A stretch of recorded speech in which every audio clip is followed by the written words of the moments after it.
Chilling tales for dark nights.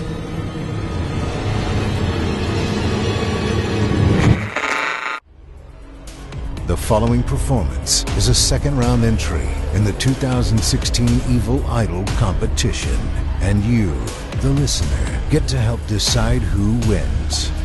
Like what you hear? Click the thumbs up. Don't care for it? Click the thumbs down. Good luck to all of our contestants.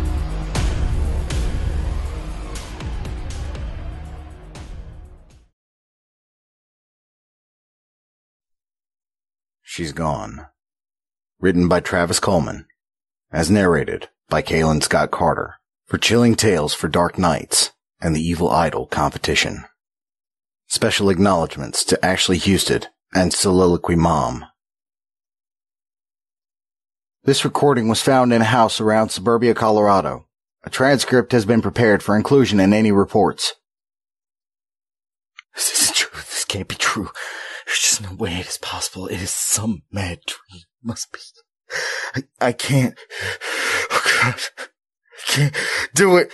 I can't breathe.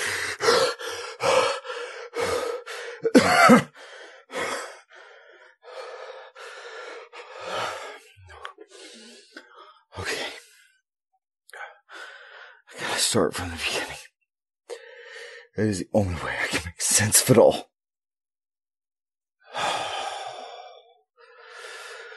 One year ago, I was a happily married man. My name is Ben. I have been married for quite some time, and I have a beautiful 8-year-old that looks just like her mother.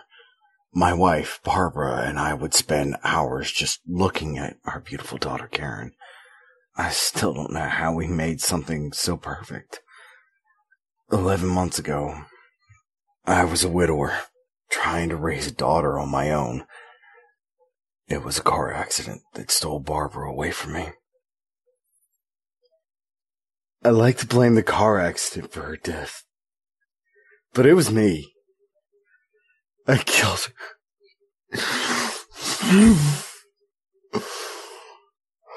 I dedicated myself to raising Karen right.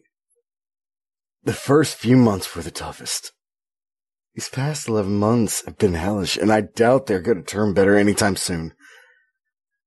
The first few weeks after the accident, Karen couldn't understand it. She asked all sorts of questions I never knew how to answer. She asked, where had Mommy gone? And I told her that she was in heaven. She wanted to know when she was coming back, and I tried to let her down as softly as possible. I told her that she's gone. She won't be coming back. She wept for a while, and the sounds that came out of her were so heart-rending that I almost broke down myself. I couldn't let Karen see me lose it. I had to be strong. She persisted with those questions for the first few months. I knew that she couldn't wrap her mind around the immovability of death. To be honest, I couldn't either. For the first few months, I would roll over in the morning, half expecting to see her angel-kissed auburn hair and imperial visage on the pillow next to me before I would remember that she was gone. The mantra became my morning laud and evening vesper. She's gone. She's gone. She's gone. I can only describe my life after Barbara's death as living with a hole in your heart. It doesn't completely ruin your heart. It just serves as a constant reminder that there is something absent. I know I felt it, and I'm sure Karen experienced it. I kept taking care of my daughter, but I stopped caring for myself. My hair has grown shaggy, and I can see strands of gray rising up in what once was an obsidian sea. My eyes are constantly ringed with a lack of sleep, and my features have taken on a sallow appearance. My once broad and proud face seems to now be constantly bent in self-defeat. Despite not caring for myself, I expended all my energy in caring for Karen. I made sure she was well fed, attended school, and was emotionally cared for. Most of all, I made sure she felt loved. A day didn't pass where I didn't hug her or plant a kiss on the top of her head. The questions persisted daily. She wanted to know what happened to Mom. I couldn't tell her the full story. I could only manage the bits and pieces. We were driving home. There was an accident, and she was too hurt to survive her injuries. She made these questions an omnipresent part of our lives. I answered the questions as truthfully and frequently as possible. I think how I had my mantra, and Karen had hers. They served to reaffirm that her mother was gone. It was 3 months ago that she asked a question that caught me off guard.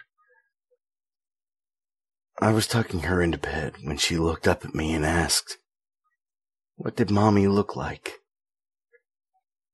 After the accident, I had taken her very few photos and tucked them away. Looking at it was just too painful for me. But it wasn't until that moment that I realized how much it had impacted my daughter. She couldn't remember what her mother looked like. In my desire to guard myself against the pain, I had unintentionally deprived my daughter of a memory.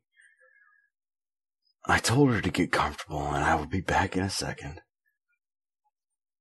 I left and came back with a photo we had all taken a few weeks before the accident. I sat in the bed with her and wrapped my arm around her so she was in the crook of my arm and showed her the photo. Karen stared transfixed at the photo for a few moments, as if trying to memorize every feature and facet of her mom and my wife. I let her study the photo in her reverent manner for a few moments before I prepared to tuck her in. But she had one more question. What was Mom like? I thought a moment before beginning. When I first met her, I was so shy. She had a part-time job in the library. When I first laid eyes on her, I knew I was in love. We were both in college, and I must have spent all of my freshman year looking at her over a book. I snuck glances at her and tried to work up my courage to speak to her. One day, when the library was empty, she came and sat down at the table where I was sneaking peeks and glances at her. She asked if I needed any assistance because I didn't look too good. I was about to ask what made me look sick, but she cut me off. Said, "You look fine, but you've been reading that book upside down for an hour now." We shared a laugh, and it was enough to break the ice for me to finally ask her out. She was a kind and beautiful woman. She had a way of smiling that would just light up a room. She was smart, was always able to see the answer to any question. She was the kind of person who gave and never asked for anything in return. She gave me the greatest gift of all. Do you know what that gift was? She gave me you and made me the happiest man alive. And then planted a kiss on her forehead, and I tucked her in. She asked me that question a few more times. I tried to tell her little stories that encapsulated our happiness. I told her on our first date that culminated in our first kiss. I told Karen about her wedding and how the whole world seemed to be smiling and sunny. I told her of the happiest day of our lives, when she was born. It was after telling her one of these stories that she asked me a question that concerned me.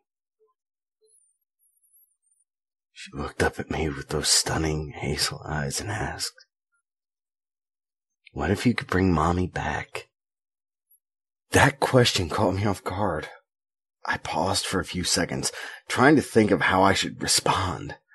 The truth was that I felt like every passing day without Barbara was a struggle to keep my head above water. I would have given anything to see her one more time.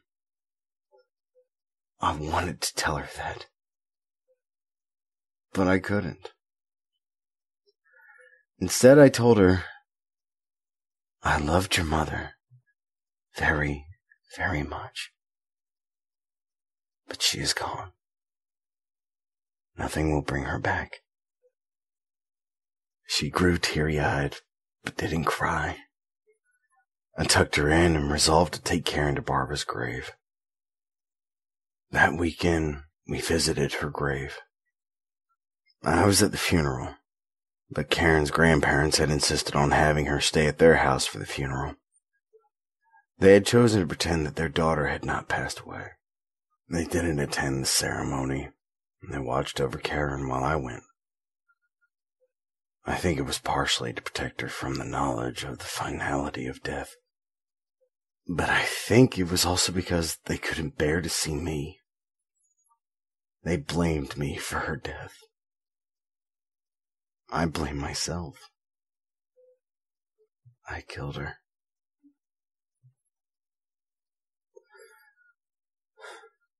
We knelt at the grave, and I had Karen lay the flowers we had bought on the earth. I began talking to the granite. I had to explain to my daughter how people sometimes will talk at the graves of their loved ones, tell them how they're doing, or how much they mean to them. She asked me if she could talk, and I nodded. I stepped away to give her some privacy. I stayed close in case I was needed. She reached forward and put her hand on the cold granite where the words, Barbara Jones, loving wife, caring mother, and adoring daughter were etched. Karen spoke.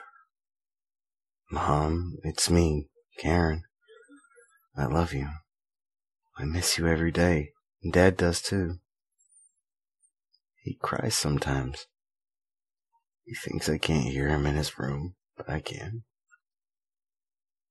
I wish you would come back to us.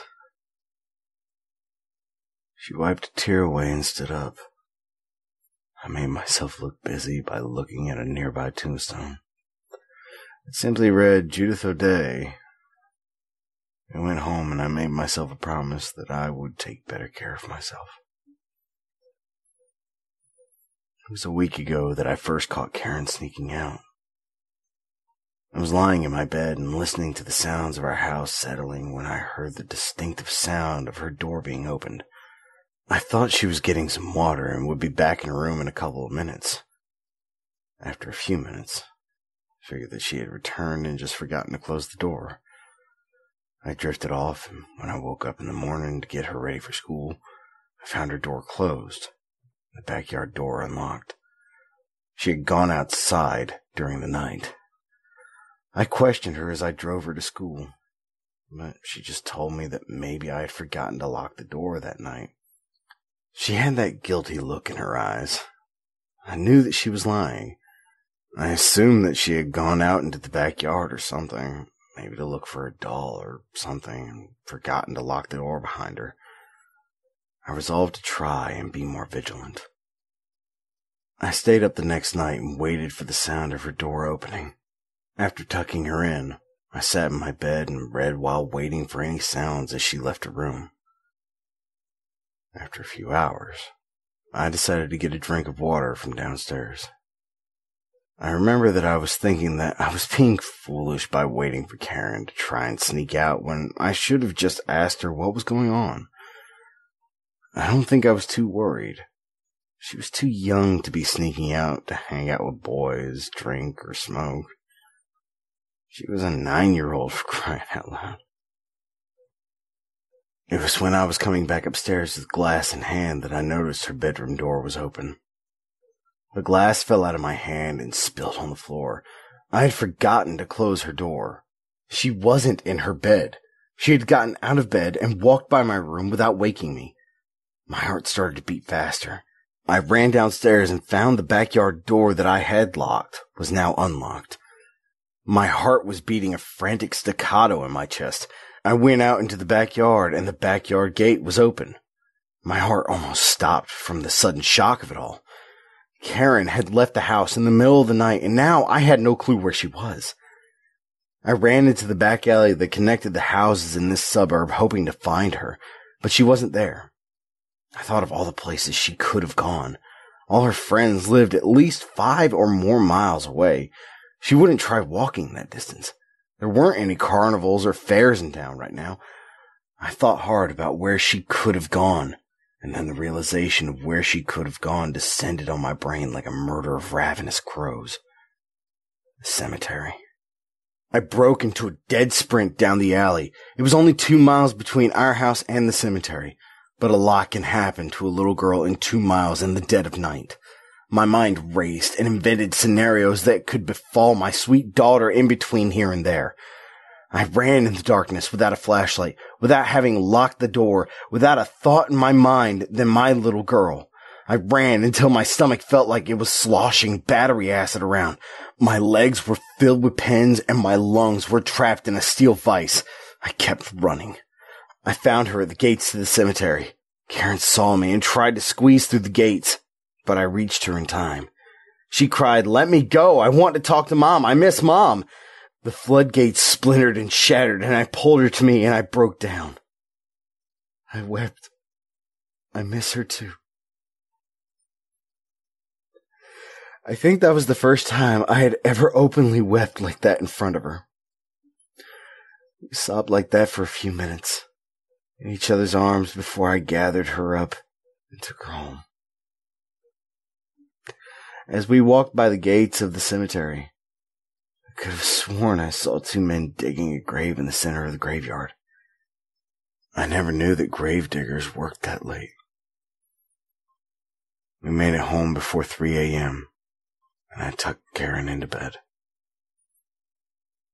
The next morning, Monday, I made a promise to take her to visit Barbara's grave every Sunday if she promised not to sneak out at night and try and visit her. She agreed, and I drove her to school.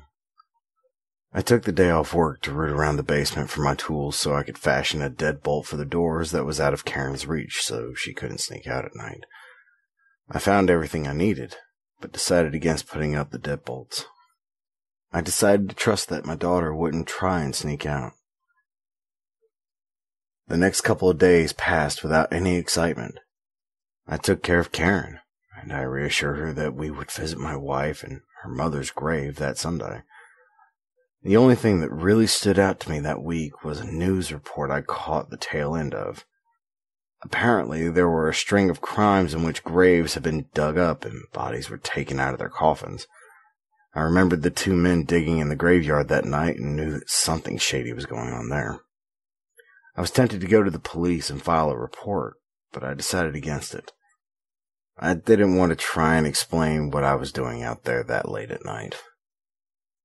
I think I was worried that the police might find me a negligent parent and take my Karen away from me. Everything seemed to happen all at once. That night, I was preparing to go to the cemetery with my daughter the next day. I tucked Karen in and sat in the bed reading, unable to go to sleep. I finally drifted off, but was woken up by my daughter shaking me and shouting something. She sounded like it was Christmas morning. I rubbed the sleep out of my eyes and asked her what she said. She spit out a rapid series of words that my sleep-stupid brain could barely process. She took off, and the last words she excitedly shouted hit me like a 1-2 punch to the solar plexus. Mommy is back. I rolled out of bed and made it downstairs to the kitchen just as Karen was fiddling with the door lock. Through the window in the door, I saw her. She was standing on the porch in the backyard. She was grubby and dirt clung to her hair in clumps. Her dress was soiled. She was leaning into the glass, and I could see her facial features and her angel-kissed auburn hair. I gasped, trying to catch the breath that felt like it had been knocked out of me. I couldn't. It felt like something was preventing the air from going back into my lungs, and I dumbly realized that it must have been my heart that had leapt up in my throat. It was her. Karen unlocked the door, and before I could say anything, she swung it open and let her into the house. Memories and images beat around my brain. I remember the accident in vivid clarity. We had been celebrating Valentine's Day. I had had one too many drinks. She insisted on driving us home. I had my head out the window and was enjoying the cold, sobering wind swirling around my intoxicated head like a tempest. I pulled my head back in and got Barbara's attention. I caught her eyes and was telling her how much I loved her when the car hit a patch of ice. It slid, and for a second, it looked like she had it under control before the car twisted sideways and shot off the road like a bullet fired from the gun of a vengeful god. We were weightless for a few moments before we slammed into a tree. The impact slammed my head into the dash and threw her through the windshield. I don't remember everything, but I can recall some images from that horrible night. My brain screams to me in painful images. Me stumbling out of the car and finding her sprawled out on the ground. Me holding her in my arms while drunkenly and frantically screaming for help. Me watching hopelessly as she died in my arms. It was my fault. If I wasn't drunk, I would have been driving. If I didn't try and say something romantic to her, she would have been paying attention to the road. If I had been driving, it would have been me who had been tossed from the car through the windshield like a rag doll. Now she stood in the portal of the doorway in the same dress I had buried her in. She looked dazed and vacantly stared at the world around her. It was really her. My brain tried to make sense of it, but it couldn't. This was wrong.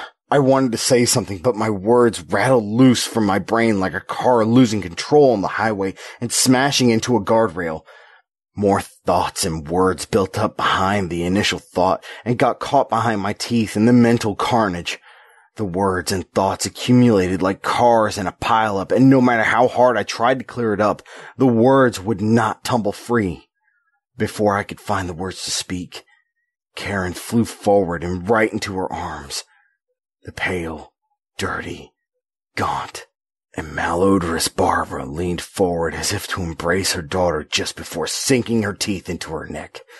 Karen was too shocked to do anything at first. She screamed as Barbara gnawed at the side of her throat where her shoulder met her neck. She tried to push her mother off her, but she was far too heavy and strong to be repelled so easily. She bit and chewed tenaciously at my daughter while everything unfolded before me like a nightmare that I had no influence or control over. That scream was enough to clear the blockage in my mind and galvanize me into action. I charged forward, roaring like a wounded animal, and seized Barbara by the shoulders and shoved her away from Karen with all of my strength. She came loose with a wet tearing sound and slammed against the kitchen table. She bent backwards like she was going to topple over the wooden table before launching herself at me with snapping crimson teeth and horrifying groans that reeked of months' worth of rot and embalming fluid. I caught her by the shoulders as she snapped and gashed her teeth with such force that I thought her teeth would shatter. I had to get rid of her in order to check on Karen. I slammed her into the back of the cabinet so hard that her back made a cracking sound before opening the door to the basement and throwing her down the stairs. She rolled down the stairs like a dervish of broken bones. I watched as she began to crawl up the stairs towards me. I slammed the door shut behind her, and I turned to Karen.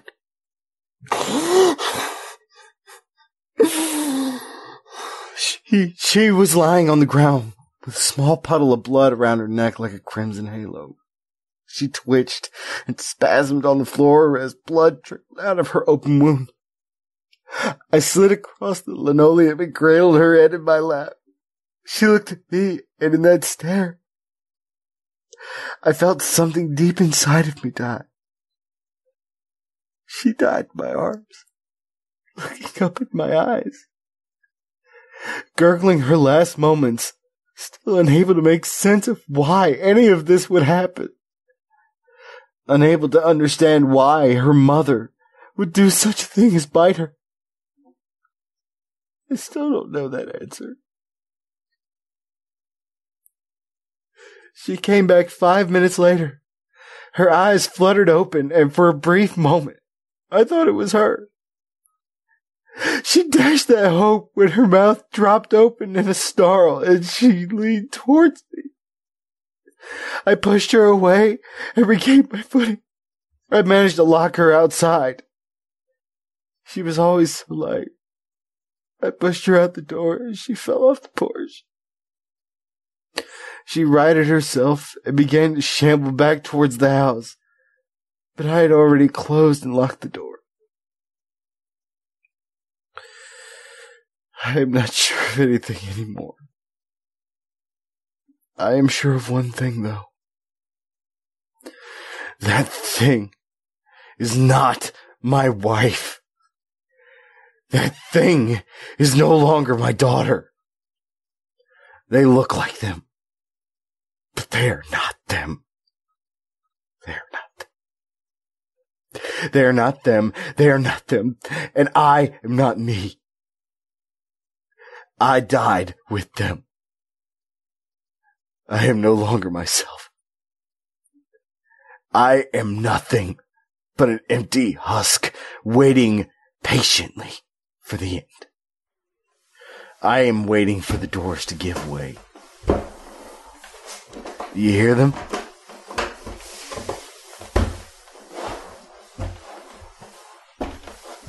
I am waiting for the end. I am waiting to rejoin my Karen and Barbara. Those things should be through the doors any second now.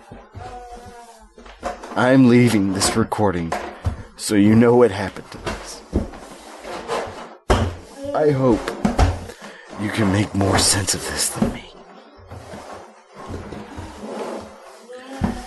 I can't leave.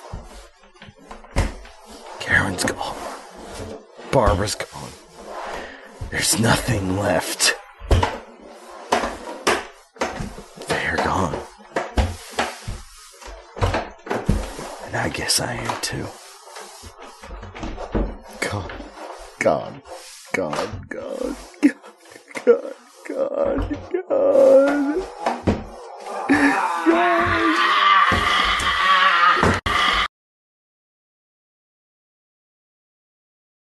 Thanks for listening. If you haven't already, don't forget to cast your vote for this contestant via a thumbs up or thumbs down vote. By doing so, you'll help us determine who will become the next permanent member of our voice acting team. At the close of voting on August 15th, based on your votes, the top 25 contestants will advance to the third round, which begins September 1st, based entirely on your votes. Thank you for voting and for helping to spread the word. You're listening to Chilling Tales for Dark Nights. I'm Steve Taylor, host of Chilling Tales, the podcast, encouraging you to turn off the lights and turn on the dark. Chilling Tales for Dark Nights.